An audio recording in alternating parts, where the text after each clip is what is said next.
Money. It's something we all need to survive, yet for millions of Americans, it's become something else entirely. A source of pain, anxiety, and compulsive behavior that quietly controls their lives. If you've ever felt that rush of excitement clicking "buy now" at 2 a.m., only to wake up the next morning with crushing regret. If you've ever used shopping as a way to numb emotional pain. If you've ever looked at your bank account and wondered where all the money went, you're not alone. In 2025, Americans are facing an epidemic of emotional spending that's destroying financial stability, relationships, and mental health. But here's what most people don't realize. Emotional spending isn't just about lacking willpower or being bad with money. It runs much deeper than that. Today, we're going to explore the hidden connections between trauma, addiction, and money. And more importantly, I'm going to show you the path to breaking free. This isn't about judgment. This is about understanding, healing, and reclaiming control of your life. Before we can understand emotional spending addiction, we need to understand what addiction actually is. And I mean really understand it. Not just the surface-level definition, but what's happening in your brain and your life when addiction takes hold. Addiction isn't about being weak or making bad choices. Addiction is a pattern where something that starts as pleasure gradually takes control of your life. Here's how it works. First, you experience something that gives you a reward, a rush of dopamine, a feeling of relief, a moment where everything feels okay.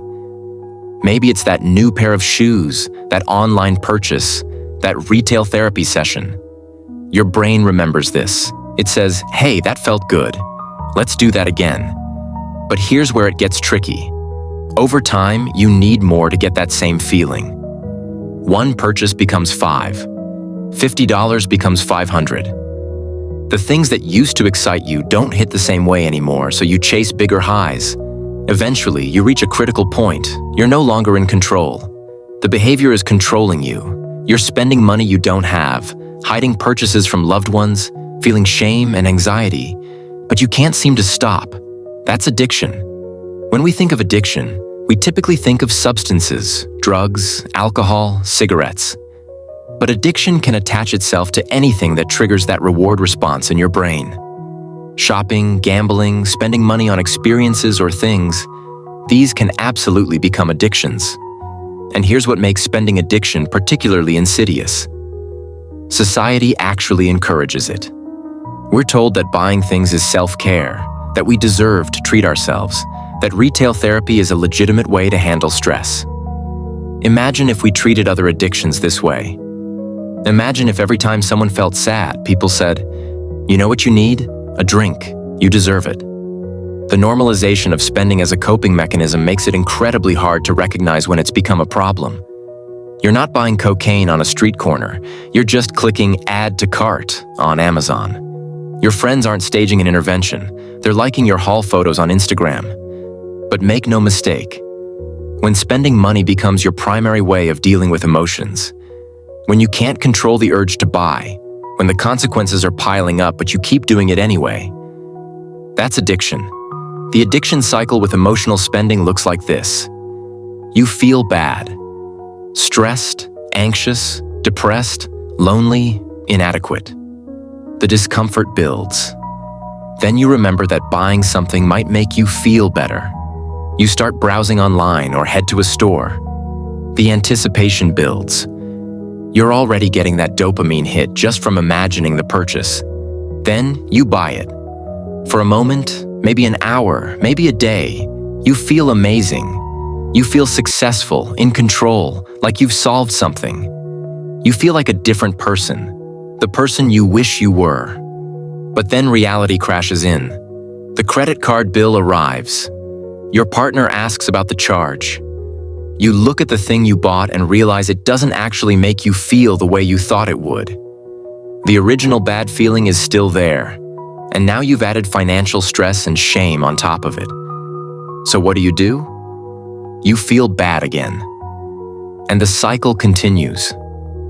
Understanding this cycle is crucial because you need to recognize that emotional spending addiction isn't about the stuff. It's never really about the stuff. It's about what you're trying to feel or avoid feeling. The purchases are just the delivery mechanism for that temporary emotional relief. Just like alcohol is the delivery mechanism for the feeling an alcoholic is chasing. And just like other addictions, emotional spending comes with serious consequences. Financial ruin, relationship conflict, overwhelming stress, shame, anxiety, and a life that feels increasingly out of control. Now let's talk about something most people don't connect: trauma and money. Because here's the truth. Most emotional spending addiction has its roots in trauma. First, let's define trauma. Trauma isn't just experiencing something objectively terrible. Trauma is any experience that overwhelms your ability to cope, that makes you feel unsafe, powerless, or fundamentally changes how you see yourself in the world. Trauma can be obvious: physical abuse, neglect, poverty, witnessing violence. But trauma can also be subtle. Growing up in a household where money was a constant source of stress and fighting. Having parents who used money to control you or withheld basic necessities. Being made to feel ashamed for being poor or for not having what other kids had. Experiencing sudden financial loss or instability. Here's what many people don't realize. You can be living with trauma and not even know it. We're really good at convincing ourselves we're fine, that what we experienced wasn't that bad, that we've moved past it. But trauma doesn't work that way. Unprocessed trauma lives in your body and shapes your behavior in ways you don't consciously recognize. So how do you know if you're living with trauma, especially money trauma? Here are the signs. You feel a sense of panic or anxiety when thinking about money, even when your finances are relatively stable. You grew up in an unstable environment. Maybe your parents fought constantly about money. Maybe you never knew if there would be food in the fridge. Maybe you experienced sudden financial loss. You feel intense shame around money. Shame about not having enough. Shame about having debt. Shame about your financial decisions. This shame often goes deeper than rational concern. It feels like there's something fundamentally wrong with you. You have extreme responses to financial situations. Maybe having money in your account makes you immediately want to spend it all because you don't trust that it'll stay there. Or maybe you hoard money obsessively because you're terrified of ever being without it. You use money to prove something about yourself, to prove you're successful, that you're not a failure, that you're worthy of respect. The thought of people knowing your real financial situation fills you with dread. You make impulsive financial decisions without thinking through the consequences. Your brain is still wired for instant gratification because, growing up, delayed gratification often didn't pay off. Why save for tomorrow when tomorrow is uncertain and painful? You feel like you need money to be safe, to be stable, to be okay. You look at your bank account the way some people look at a security blanket. It's supposed to protect you from all the chaos and uncertainty of life. If you're recognizing yourself in any of these signs, you're not broken. You're not weak. You're responding to trauma the way humans respond to trauma. Your nervous system learned certain patterns to keep you safe, and now those patterns are running in the background, influencing your behavior with money. Here's how trauma specifically connects to emotional spending. When you experience trauma, especially in childhood, you develop certain core beliefs about yourself and the world. Common ones include, I'm not enough, I'm not safe, I can't trust that things will be okay, I have to prove my worth, I'm fundamentally flawed. These beliefs sit underneath your conscious thoughts, driving behavior you might not even recognize as connected to trauma. Then money becomes entangled with these beliefs. If you believe you're not enough, buying things becomes a way to prove you are enough. Look at all these nice things I have. Look how successful I am. If you believe you're not safe, spending money becomes a way to create a false sense of control or security. If I have this, then I'll be okay. Trauma also affects how your brain processes stress and emotions. When you've experienced trauma, your nervous system is often stuck in a state of hypervigilance. You're constantly scanning for threats, feeling anxious or on edge even when there's no immediate danger. This state is exhausting and uncomfortable. Emotional spending offers temporary relief from this state. That moment of purchase, that dopamine hit. It's a brief respite from the constant underlying anxiety. It's self-medication, just like alcohol or drugs, but it's socially acceptable. Many people who experienced financial instability or poverty in childhood develop a particularly painful relationship with money as adults. You might feel like you need to spend money the moment you have it because, deep down, you don't trust it'll still be there tomorrow. Or you might hoard obsessively, denying yourself basic comforts because you're terrified of not having enough. Some people swing between these extremes, spending compulsively and then restricting drastically, creating a cycle that mirrors binge-restrict eating patterns. The key insight here is this. If you're struggling with emotional spending, the solution isn't just budgeting better or having more willpower. You need to address the underlying trauma that's driving the behavior. You need to understand why money feels so emotionally charged for you, what you're really trying to accomplish or avoid through spending, and how to find healthier ways to meet those needs. This is hard work. It requires honesty with yourself that might be painful. You might need to acknowledge that your childhood wasn't as okay as you've told yourself it was. You might need to confront the ways trauma has shaped your life. But this understanding is absolutely essential for breaking free from emotional spending addiction. Now let's get specific about emotional spending itself. What exactly is it, and how do you know if you're doing it? Emotional spending is any spending that's driven primarily by your emotional state rather than actual needs or even genuine wants. It's spending money to change how you feel, to distract yourself from difficult emotions, or to fill an emotional void. Here's the key distinction. It's not about whether you needed the thing you bought. It's about why you bought it in that moment. You might buy groceries because you need food.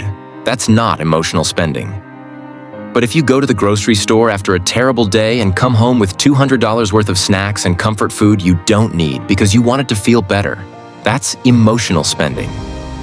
Common forms of emotional spending include stress spending after a bad day at work, anxiety spending when you're worried about something, depression spending when you're trying to numb emotional pain, celebratory spending when something good happens and you want to reward yourself, FOMO spending when you're afraid of missing out on a deal or item, comparative spending when you're trying to keep up with others, shame spending when you're trying to prove something about yourself or hide perceived flaws. Now let's talk about triggers, the situations and emotions that push you toward emotional spending. Identifying your specific triggers is crucial for breaking the pattern. Work-related triggers are huge. A terrible, exhausting day at work, where you feel undervalued or overwhelmed. Getting criticism from your boss, feeling like you're failing at your job. The stress builds and builds, and spending money feels like a way to reward yourself for getting through it or to distract from how you're feeling. Relationship triggers are equally powerful. Fighting with your partner, friend, or family member. Feeling lonely or disconnected. Seeing someone else's perfect-looking relationship on social media. Breakups or divorces. Any situation where you feel unloved or unworthy can trigger spending as a way to comfort yourself or prove your worth. Social comparison is a massive trigger. You scroll through Instagram and see someone with a beautiful home, expensive clothes, exotic vacations. Suddenly you feel inadequate, like you're falling behind in life. You start shopping to try to close that perceived gap. Body image issues trigger a specific type of emotional spending. You feel bad about how you look, so you buy clothes, thinking the right outfit will finally make you feel good about yourself. But it never does, so you keep buying. Financial anxiety itself can become a trigger. You're worried about money, so you spend money, which seems counterintuitive, but it's about taking action, feeling some sense of control, or distracting yourself from the anxiety. Limited time offers and sales prey on FOMO. When you see only one left in your size, or sale ends in 2 hours, it creates artificial urgency and anxiety. You buy not because you genuinely want or need the item, but because you're afraid of missing out. Boredom and emptiness are subtle but powerful triggers. You feel unfulfilled, like something is missing in your life. Shopping fills time and gives you something to focus on. It creates the illusion that you're doing something meaningful. Major life changes, both good and bad, can trigger emotional spending. Starting a new job, moving to a new city, having a baby, losing a loved one. These transitions are emotionally overwhelming, and spending can feel like a way to cope or to prepare for your new life. The key to identifying your triggers is to start paying attention to the pattern. When do you shop? What were you feeling right before? What were you thinking about? Keep a spending journal for a few weeks and note not just what you bought, but what was happening emotionally when you made the purchase. You'll start to see patterns. Maybe you always shop on Sunday nights when you're dreading the work week. Maybe you spend after talking to your mom who always makes you feel inadequate. Maybe you buy things when you're scrolling social media late at night feeling lonely. Understanding your triggers is the first step to interrupting the pattern. Once you know what pushes you toward emotional spending, you can start to develop alternative responses. We've talked about trauma, and we've talked about emotional spending. Now let's connect them directly, because understanding this connection is crucial for healing. Money trauma creates a perfect storm for emotional spending addiction. Here's how. First, trauma wires your brain for instant gratification. If you grew up in chaos or instability, your brain learned that the future is uncertain and potentially painful. So why delay gratification? Why save for tomorrow when tomorrow might not come? Or when saving has never actually protected you from bad things happening? This wiring makes impulsive spending feel natural, even necessary. Second, trauma creates a deep well of uncomfortable emotions: anxiety, shame, emptiness, fear. These emotions are constant background noise. You need ways to cope with them, and our society has taught us that buying things is a legitimate coping mechanism. So you shop, you spend, you buy, and for a moment, the uncomfortable emotions quiet down. Third, trauma often creates core beliefs about not being enough. When you fundamentally believe you're inadequate or unworthy, you're constantly trying to prove otherwise, to yourself and to others. Money and possessions become evidence that you're successful, that you're doing okay, that you're enough. Every purchase is an attempt to fill that void or to prove your worth. Fourth, trauma undermines your ability to find stability and security within yourself. Instead, you look for external sources of security. Money in the bank feels like safety. Nice possessions feel like stability. But it's never enough because the real instability is internal, rooted in trauma, and can't be solved with external things. Fifth, trauma often comes with a lot of shame. Shame about your past, shame about who you are, shame about not having enough or being enough. Spending money can temporarily alleviate shame. Nice clothes can make you feel less ashamed of your body. An expensive car can make you feel less ashamed of your background. But these are band-aids on a wound that needs real healing. Finally, trauma makes emotional regulation incredibly difficult. When emotions feel overwhelming and you don't have healthy coping skills, you grab for whatever works in the moment. If spending money has ever made you feel better, your brain remembers that. And when you're overwhelmed, your brain reaches for that quick fix, even if it creates more problems later. Here's a specific example of how this plays out. Imagine someone who grew up in poverty with parents who fought constantly about money. As a child, they felt powerless, unsafe, and deeply ashamed of not having what other kids had. As an adult, their nervous system is still wired from that trauma. Money feels dangerous and emotionally charged.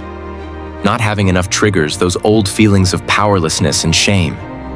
But having money also triggers anxiety. They don't trust it'll last, or they feel guilty for having what they didn't have as a child. So what happens? The moment they have money, they spend it impulsively. The spending gives them a temporary sense of control and power. Look, I can buy what I want now, but it also gets rid of the money that was making them anxious. Then when they're broke again, they feel shame and anxiety, which they try to cope with by thinking about and planning the next purchase.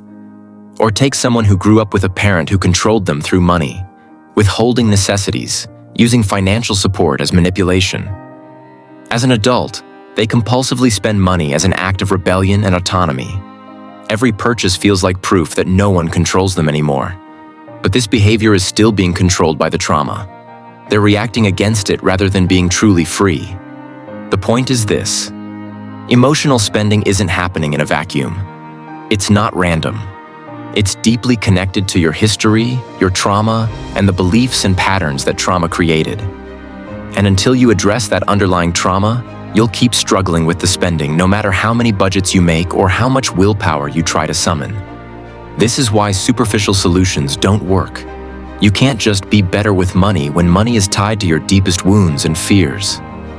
You have to do the deeper work of understanding and healing from trauma. Now we get to the most important part. How do you actually break free from emotional spending addiction and start healing from money trauma? This is going to require real work, but it's absolutely possible, and the freedom on the other side is worth it. Step 1. Acknowledge the truth without shame. You have to start by being honest with yourself about what's happening. Not minimizing it, not comparing yourself to others who you think have it worse, not making excuses. Just simple, clear acknowledgement. I have a problem with emotional spending. I am using money to cope with emotions and trauma. This is affecting my life negatively. And here's the crucial part. Acknowledge it without shame. Shame will keep you stuck. Shame makes you want to hide, to deny, to avoid dealing with the problem.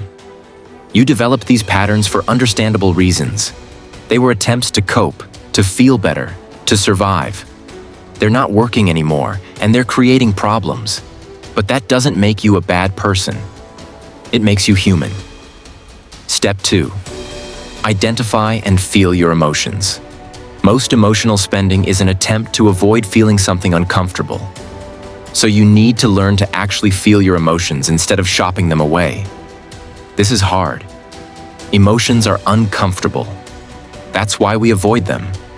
But here's what you need to understand. Emotions can't actually hurt you. They feel intense. They feel overwhelming, but they pass. And avoiding them only makes them stronger. When you feel the urge to shop, stop. Take a breath. Ask yourself, what am I actually feeling right now? Not, I feel like shopping. That's not an emotion. What's underneath that urge? Are you anxious, lonely, inadequate, angry, sad, empty? Name the emotion. Then let yourself feel it. Sit with it. Don't try to fix it or make it go away. Just feel it. Notice where it shows up in your body. Breathe through it. It will pass. This practice alone, actually feeling your emotions instead of immediately trying to escape them, will dramatically reduce emotional spending over time. Step 3. Address the underlying trauma. This is where most people need professional help, and there's no shame in that. Trauma therapy specifically approaches like EMDR, eye movement desensitization and reprocessing, or trauma-focused CBT, cognitive behavioral therapy, can be incredibly effective for processing trauma and changing the patterns it created. If therapy isn't accessible to you right now, there are still things you can do. Educate yourself about trauma and how it affects the nervous system. Practice mindfulness and grounding techniques to help regulate your nervous system. Journal about your past experiences with money and how they might be influencing your current behavior. Work on identifying and challenging the core beliefs that trauma created. When you notice yourself thinking, I'm not enough, or I need this to be safe, ask yourself, is that actually true? What evidence do I have? What would I tell a friend who believed that about themselves? Step 4. Create new coping mechanisms. If you take away emotional spending without replacing it with something else, you'll either go back to spending or find a different unhealthy coping mechanism. You need to actively develop new ways to handle difficult emotions. What works is different for everyone, but here are options to explore. Physical exercise.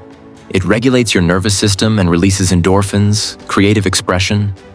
Art, writing, music give you a healthy outlet for emotions, connection with others.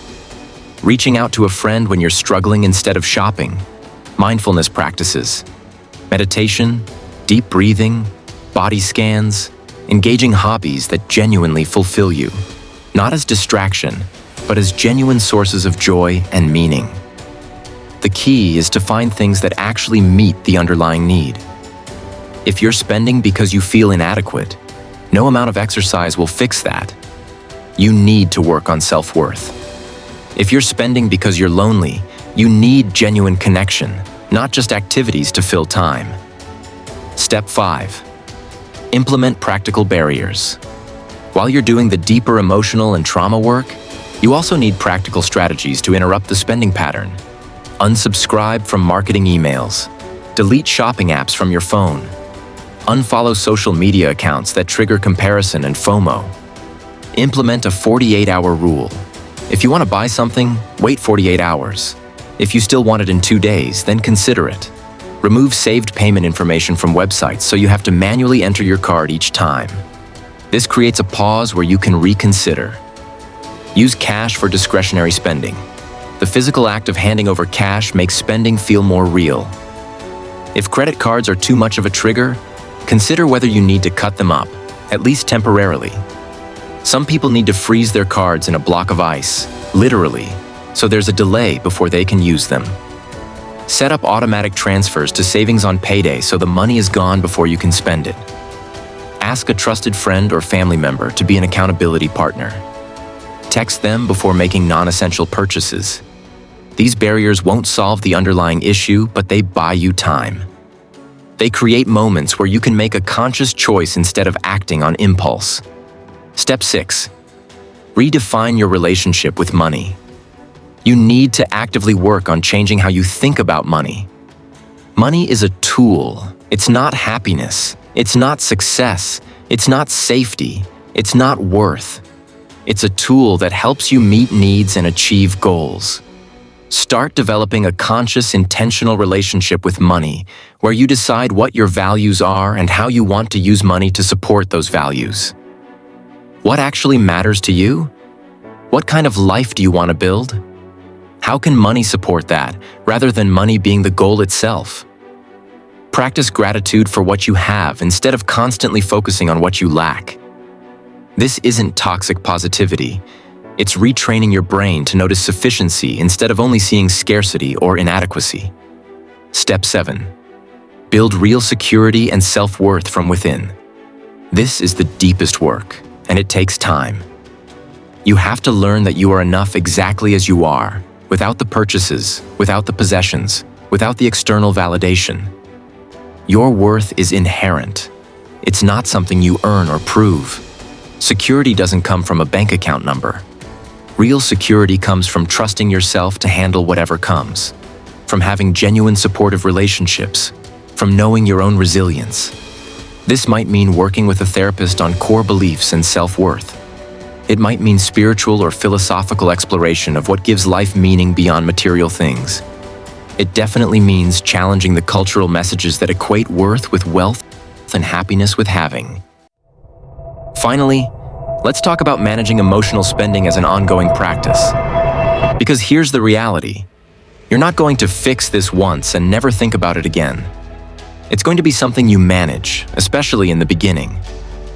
First, accept that you'll have setbacks. Recovery isn't linear. You're going to have moments where you slip back into emotional spending. That doesn't mean you failed or that you're back to square one. It means you're human. What matters is how you respond. Do you shame yourself and give up, or do you acknowledge it, learn from it, and keep moving forward? When you do emotionally spend, don't spiral into shame. Instead, get curious. What triggered that? What was I really needing?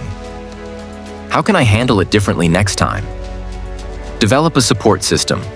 Whether it's a therapist, a support group, a trusted friend, or an online community, you need people who understand what you're going through and can support you. Isolation makes addiction worse. Continue the work on your trauma. Healing isn't a destination. It's an ongoing process. As you heal deeper layers, you'll find your relationship with money continues to improve. Regularly reassess your relationship with money. Check in with yourself. How am I doing with this? What's working? What's not? Do I need to adjust my strategies? Celebrate progress without using spending as the reward. Notice when you successfully work through a trigger without shopping. Notice when you choose a healthy coping mechanism. Notice when you make a conscious, values-aligned purchase decision. These are wins worth acknowledging. Remember that managing emotional spending is really about learning to manage emotions in healthy ways. As you develop better emotional regulation skills, as you heal from trauma, as you build genuine self-worth and security, the pull toward emotional spending naturally lessens. You're not fighting against yourself anymore. You're building a life where you don't need to use spending to feel okay because you actually are okay. Not because of what you have, but because of who you are and the work you've done to heal.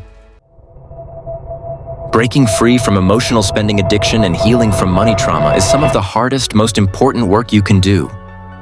It's not just about having better finances, though that's a nice benefit. It's about reclaiming your life from patterns that were controlling you. It's about healing deep wounds. It's about building genuine security and self-worth.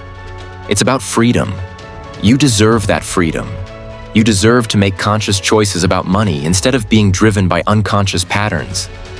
You deserve to feel stable and secure without needing a certain bank account balance to feel okay. You deserve to know your worth without needing to prove it through purchases. The path forward isn't easy, but it's absolutely possible. Thousands of people have walked this path before you and come out the other side into lives of genuine peace and freedom. You can too. Start today. Start with honesty. Start with one small step. Start with feeling one emotion instead of shopping it away. Start with reaching out for support. Just start. Your future self, the one who's free from this addiction, who's healed from trauma, who has a healthy relationship with money, that person is waiting for you. And they're worth fighting for. Thank you for watching. If this video resonated with you, please share it with someone who might need to hear this message. Healing happens in community, not in isolation. Remember, you are not broken. You are not weak. You are worthy of healing and freedom. The work is hard, but you are worth it. Take care of yourself.